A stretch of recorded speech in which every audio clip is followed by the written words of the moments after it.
Jonathan and David were best friends. It didn't matter to Jonathan that one day David would be king over Israel and take the place of his own father, King Saul. Jonathan would always do what was best for his friend because he loved David and he knew that God was with him. King Saul, on the other hand, was so jealous of David that he wanted to kill him. David feared for his life. He asked Jonathan, "Why is your father trying to kill me? And what have I done to make him so angry?" Jonathan was surprised by David's question. "How do you know my father wants to kill you? He promised me he was not mad at you anymore and would never hurt you." But David was convinced that Saul hated him. So the two of them came up with a plan that would prove whether or not David was in real trouble with King Saul. When they were done discussing the plan, David hid and Jonathan returned home to his father. And so the plan moved forward.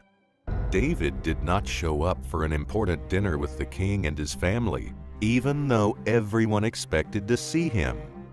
If the king asked why David was not at the dinner, Jonathan was to tell the king that he was attending the feast with his own family. The hope was to find out whether Saul would be angry with David or not. As the dinner went on, the king could not help but notice that David was not sitting in his place at the table. He asked Jonathan, "Where is David, and why is he not here?" Jonathan wasn't even finished explaining when the king became very angry. He was so filled with hate that he picked up his spear and hurled it at his own son. Jonathan knew without a doubt that David was in real danger. David, still hiding, waited for the signal that would tell him whether or not it was safe for him to come out. Jonathan would shoot 3 arrows close to the target if David was safe, but he would shoot them past the target if he was still in danger. Jonathan shot the arrows far into the distance. David now knew the truth. Saul wanted to murder him.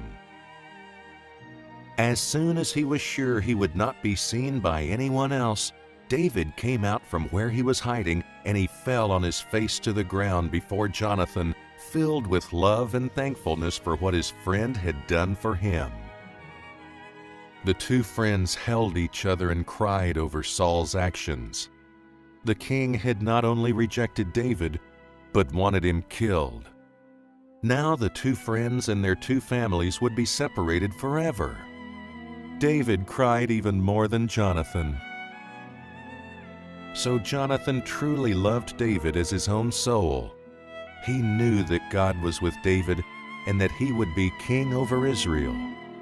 Not only had Jonathan protected David with his own life, but he continued to stand by David to the very end. The last recorded words of Jonathan to his beloved friend were, "Do not fear, my father, for you are destined to be king, and I will be second to you.